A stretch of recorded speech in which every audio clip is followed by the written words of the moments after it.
요시아 왕 시대에 유다에는 장차 위대한 인물이 될 아기가 태어났습니다. 그 아기는 제사장의 아들이었고 이름은 예레미야였습니다. 하나님께서는 어린 예레미야에게 나타나셨습니다. 나는 네가 아직 태어나기 전에 너를 택하여 열방의 예언자로 만들었다. 여호와 하나님이시여, 저는 아직 어려서 무슨 말을 어떻게 해야 할지 모릅니다. 너는 어리다고만 말하지 말아라. 내가 너를 누구에게 보내든지 너는 가야 하고 내가 네게 무엇을 명령하든지 너는 따라야 한다. 그들을 두려워하지 말라. 내가 너와 함께하여 너를 지켜줄 것이다. 나는 이렇게 나의 말을 내 입에 담아준다. 요시아 왕 시대의 예루살렘의 백성은 하나님을 믿었습니다. 그러나 요시아 왕이 죽고 그 아들이 왕이 되자 백성들은 다시 우상을 숭배했습니다. 유다의 죄가 너무 컸기 때문에 하나님께서는 이제 가만히 보고만 계실 수 없었습니다. 하나님께서는 유다 백성에게 무서운 벌을 내리시기 전에 예언자 예레미야를 보내어 그들을 경고하시고 하나님께로 다시 돌아오게 하려 하셨습니다. 하나님께서는 예레미야에게 백성들을 설득하여 하나님께로 돌아서게 하되 그들이 죄를 회개하고 하나님을 믿으면 용서하시겠다고 약속하셨습니다.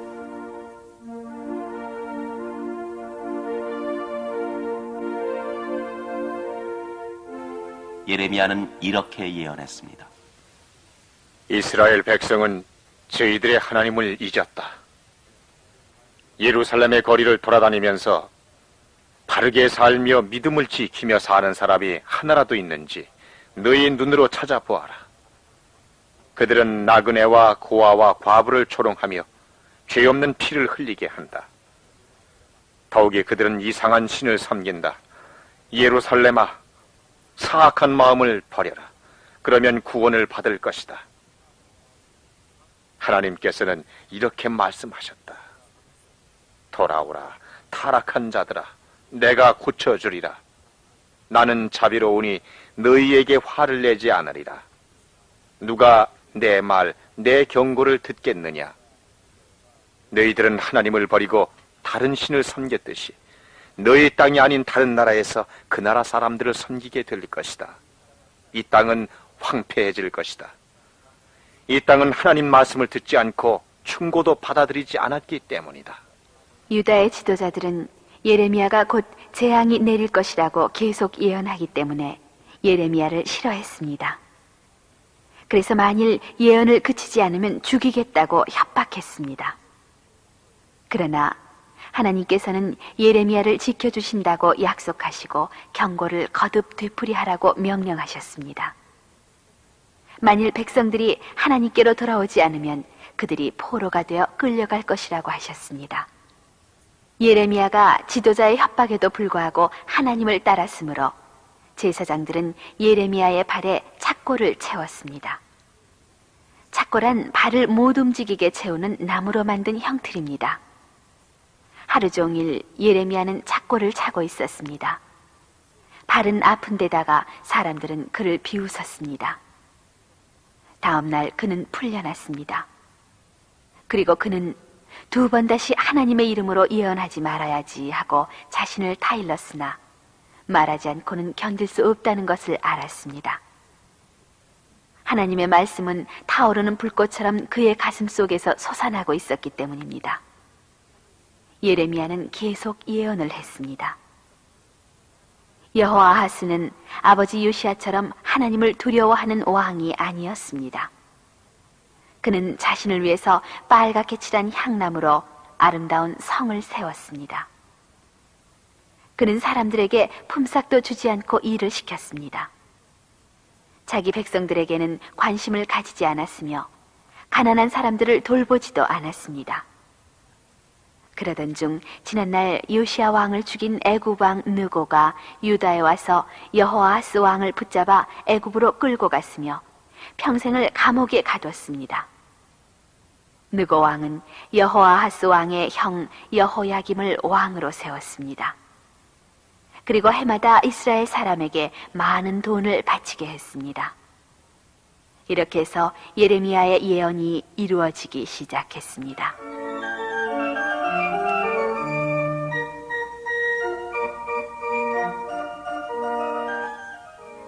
여호야김 왕은 11년 동안 나라를 다스렸습니다. 그는 훌륭한 요시야 왕의 아들이었으나 그 전의 왕들처럼 나쁜 일을 했습니다. 그는 까닭 없이 백성을 죽였습니다. 하나님께서는 이처럼 나쁜 왕과 백성을 향하여 말씀하셨습니다. 나는 빠르고 무서운 갈대아인을 보낸다. 그들은 이스라엘을 빼앗아 자기 것으로 만들 것이다. 그들의 말은 표범보다 빠르고 굶주린 늑대보다 무섭다. 그 기병들은 멀리서 올 것이다. 예레미야가 이와 같은 하나님의 말씀을 왕에게 전하자 왕은 백성들에게 예언할 수 없도록 그를 감옥에 가두고 말았습니다. 하나님께서는 예레미야에게 자신이 한 말을 처음부터 모두 적어 두루마리를 만들어 두라고 하셨습니다. 예레미야는 바룩을 불렀습니다. 그리고 하나님께서 말씀하신 것을 모두 바룩에게 받아쓰게 했습니다. 그리고 나서 예레미야는 바룩에게 말했습니다. 단식하는 날 하나님의 성전으로 가서 모든 백성들이 듣고 있는 곳에서 내가 말한 대로 두루마리에 쓴 하나님의 말씀을 읽어라. 그들이 하나님 앞에 기도하며 지각게 나쁜 길에서 떠날지 않으냐. 그로부터 얼마 안 되어 단식의 날이 정해지고 유다 백성들은 모두 예루살렘에 모여들었습니다. 바룩은 예레미야의 말을 받아 쓴 두루마리를 모든 사람에게 읽어주었습니다. 미가야라는 사람은 바룩이 읽는 것을 듣고 대단히 흥미를 가졌습니다. 미가야는 장로들에게 자기가 들은 것을 이야기했습니다. 그들은 바룩을 불러서 그 두루마리를 자기들에게도 읽어달라고 말했습니다. 장로들은 유다 백성이 악에서 헤어나지 못하면 하나님께서 반드시 벌을 내리신다는 예레미야의 예언을 듣고 겁이 났습니다. 우리는 이러한 말을 모두 왕에게 보고하지 않으면 안 됩니다. 그러나 당신과 예레미야는 몸을 피하십시오. 왕이 죽일지도 모릅니다. 장로들은 두루마리를 안전한 곳에 숨기고 왕에게로 가서 유다 백성이 죄를 뉘우치지 않으면 무서운 벌이 내린다는 예레미야의 예언을 전했습니다. 왕은 서기관에게 두루마리를 가져오게 했습니다. 그리고 타오르는 난로가에 앉아 서기관이 읽는 예언에 귀를 기울였습니다. 그의 아버지 요시야 왕은 성전에서 발견한 율법책에 적힌 글을 듣고 슬픔과 두려움으로 옷을 찢은 적이 있습니다. 그러나 여호야김은 하나님을 두려워하지 않았습니다. 서기관이 몇 줄 읽어 내려가자 왕은 비웃으면서 그 두루마리를 빼앗아 칼로 잘라 난로에 던져 넣었습니다. 그러고는 모든 두루마리를 찢어 불에 던져 태워버렸습니다. 그리고 왕은 예레미야와 바룩을 잡아오라고 병사들에게 명령했습니다. 그러나 하나님께서 예레미야와 바룩을 숨겨두셨기 때문에 찾지 못했습니다. 하나님께서는 예레미야에게 말씀하셨습니다. 다른 두루마리에 처음에 썼던 그대로 똑같이 다시 써라. 그리고 여호야김에게 너는 이 책을 불살라버리고 경고를 받아들이지 않았다. 그 때문에 네 뒤를 이어 나라를 다스릴 사람이 끊어질 것이다. 네 시체는 낮에는 뜨거운 태양이 내리쬐이고 밤에는 찬이슬을 맞는 곳에 버려질 것이다 라고 말하여라.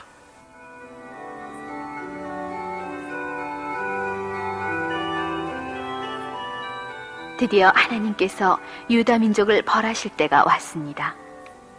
그동안 바벨론이라는 나라의 왕 느부갓네살은 애굽과 아수르를 정복했습니다. 그는 주위의 여러 나라와 싸워 이겼으며 유브라데 강에서 나일강까지의 땅을 전부 다스리고 있었습니다. 드디어 느부갓네살 왕은 그 강력한 군대를 이끌고 유다로 쳐들어왔습니다. 그는 여호야김 왕을 붙잡아 사슬로 묶었습니다. 느부갓네살 왕은 다른 나라를 정복할 때마다 왕과 그 백성을 멀리 바벨론까지 끌고 갔습니다. 예레미야의 예언대로 여호야김 왕은 죽고 그 시체는 버려졌습니다.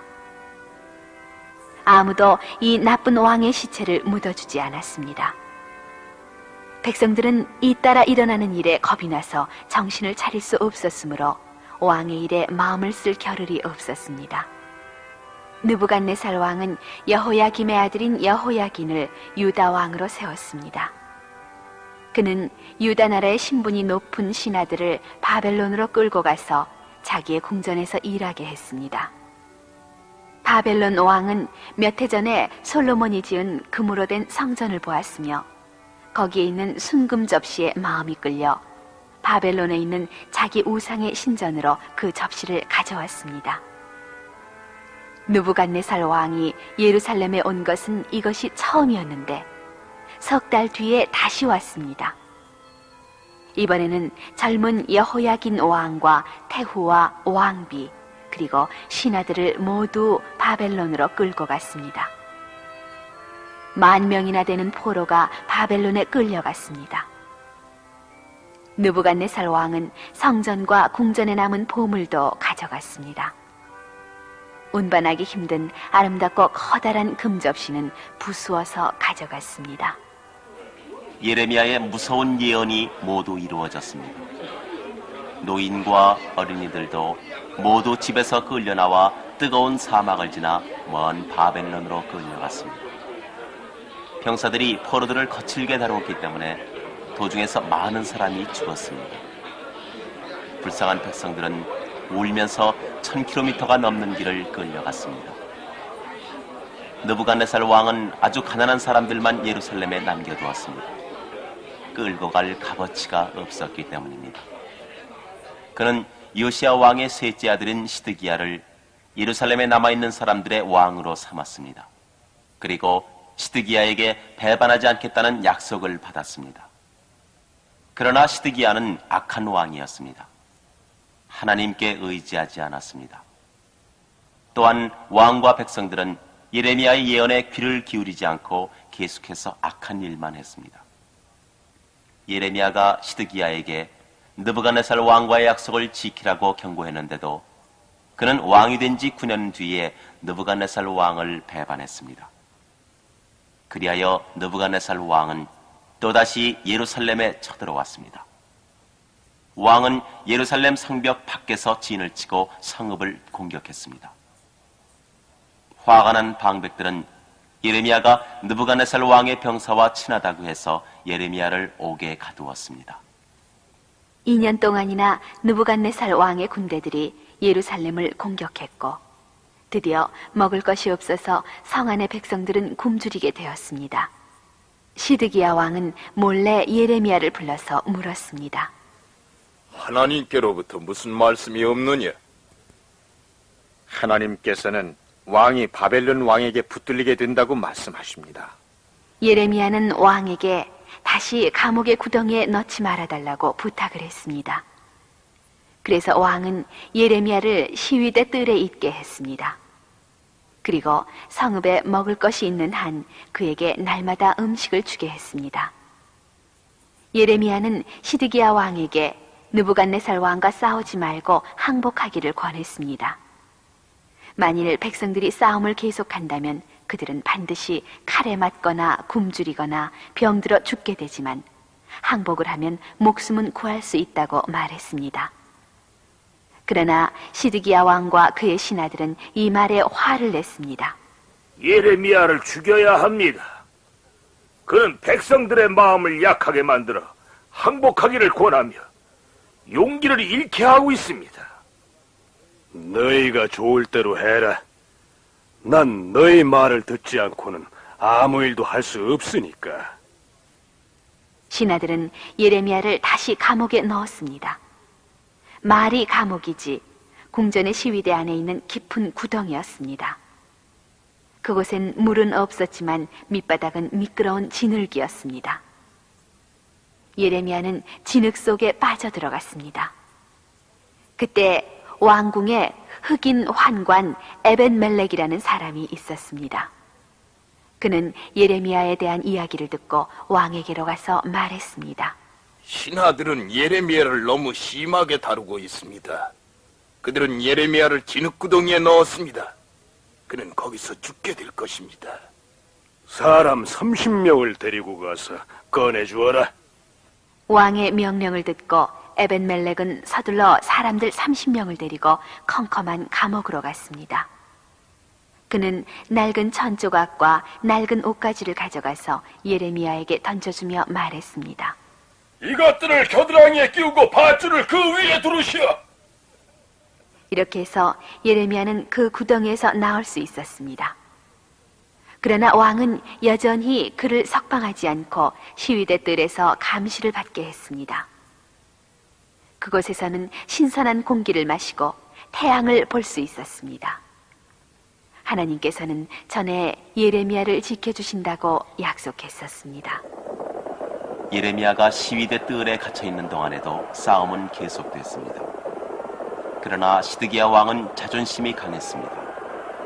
그렇기 때문에 예레미야의 충고를 받아들여 바벨론 왕에게 항복하려고 하지 않았습니다. 바벨론 군대는 예루살렘을 포위한 지 2년 후 성벽을 허무는 병기를 가져와서 예루살렘 성벽을 무너뜨리고 쳐들어왔습니다. 왕과 신하들은 성벽이 무너지는 것을 보자 밤중에 도망쳐 나왔습니다. 그러나 때는 이미 늦어서 바벨론 병사들에게 들키고 말았습니다.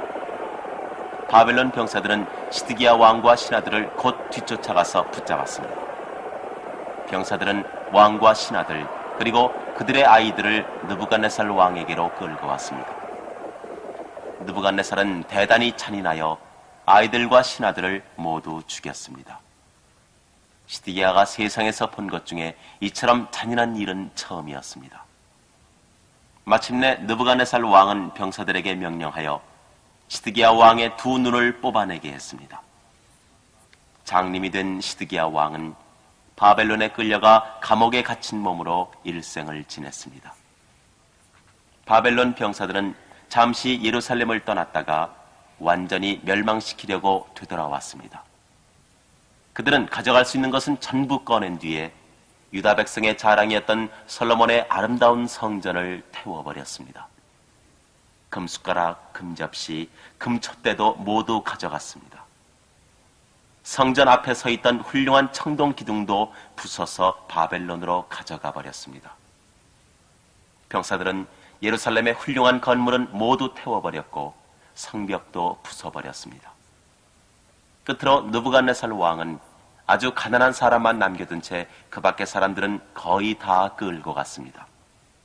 드디어 무서운 심판이 내린 것이었습니다. 지난날 화려했던 성읍은 폐허가 되어버렸습니다. 성벽은 무너지고 집들은 타버렸으며 금으로 장식됐던 성전은 잿더미가 되어버렸습니다. 성읍은 사람도 살지 못할 만큼 황폐해졌습니다. 시위대장 느부사라단이 바벨론으로 끌고 가는 포로들 속에는 예레미야도 있었습니다. 그러나 예레미야만은 건드리지 말고 석방하라는 명령이 내려져 라마에서 석방되었습니다. 느부사라단은 예레미야에게 다른 포로들과 함께 바벨론으로 가든지 남아있는 몇 안 되는 가난한 사람들과 같이 있든지 마음대로 하라고 말했습니다. 예레미야는 남아있기로 했습니다. 그는 예루살렘이 함락된 데 대한 슬픈 노래를 불렀습니다.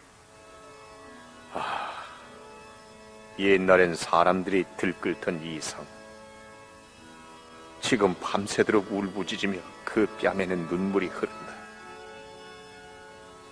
유다는 괴로움을 당하고 심한 고역 때문에 안식을 얻지 못하는구나. 또한 바벨론에 붙들려간 사람들도 슬픈 노래를 불렀습니다. 바벨론의 강가에 앉아 시온을 생각하며 눈물 짓는다. 남의 나라에 와 있는 우리가 어찌 하나님의 노래를 부르랴. 유다 백성이 포로 생활을 하는 동안 예레미야는 예언을 약속했습니다. 그는 잡혀있는 이스라엘 사람에게 낙심하지 말라고 했습니다. 그들은 열지파처럼 영원히 버림을 받은 것은 아닙니다. 70년이 지나면 하나님께서 그들을 고향으로 돌아가게 하실 것이기 때문입니다.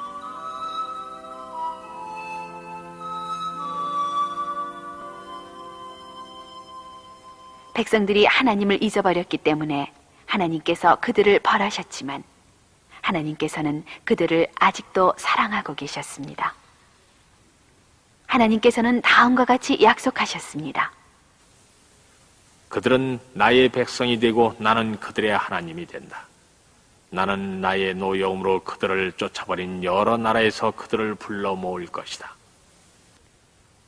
바벨론에 있는 포로들은 70년이 지나면 하나님께서 자기들의 자손들을 고향으로 되돌려 보내실 것을 알고는 위안을 받았습니다. 예레미야는 더욱 위로가 될 말을 전했습니다. 온 세계에 축복을 내리시려고 예수 그리스도께서 오신다고 예언하기 시작했던 것입니다. 예레미야는 또한 바벨론이 저지른 잔인한 죄로 인해 벌을 받아 멸망할 것도 예언했습니다. 바벨론에 대한 이 예언은 한 권의 책으로 만들어져서 포로가 된 어느 방백의 손에 넘어갔습니다. 그는 바벨론에 닿자 그곳의 유다인들에게 이것을 읽어주었습니다. 그리고 책에다 돌을 묶어서 기록하고 유브라데 강에 던져 넣었습니다. 이같이 바벨론은 가라앉고 다시 일어나지 못한다. 이 예언은 이루어져서 몇 해 후에 바벨론은 완전히 멸망했습니다. 오늘날에는 그 도시가 있었던 흔적마저 알 수 없게 되었습니다. 그 훌륭하던 궁전은 밀려온 모래에 파묻혀 폐허가 되어버렸습니다. 호화롭던 궁전들은 들짐승이 울부짖는 들판이 되어버렸습니다.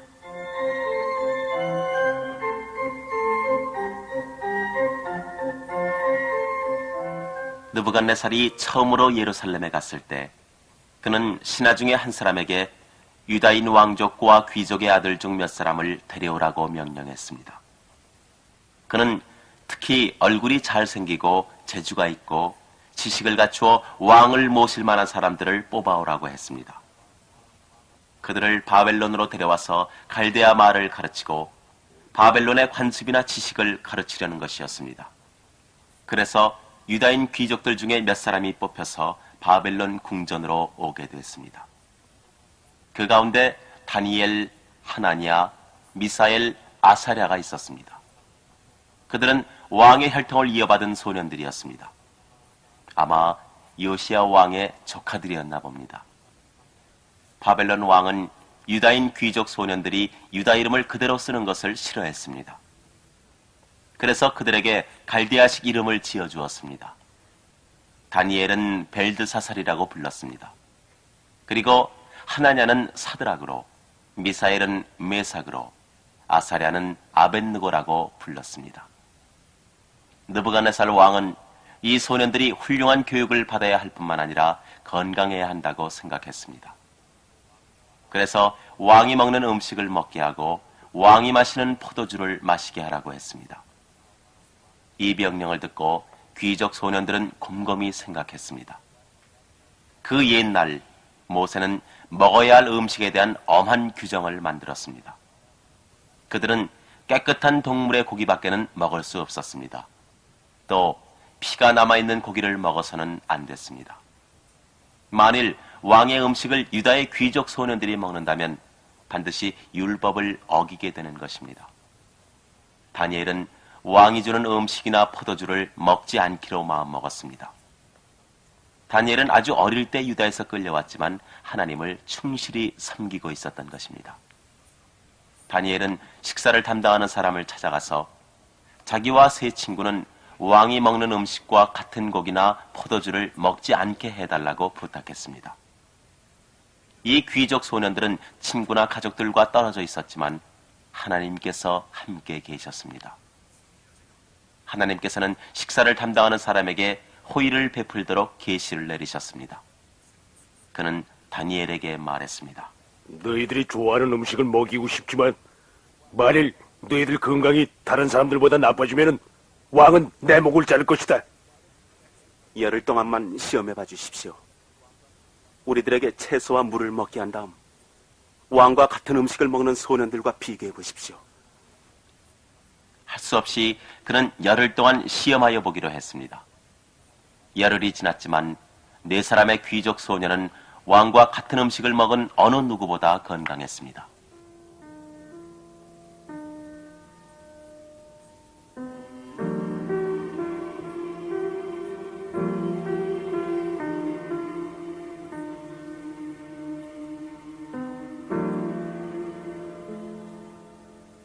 하나님께서는 충성스럽게 하나님을 섬기는 네 소년에게 지식과 기술을 주어 보답하셨습니다.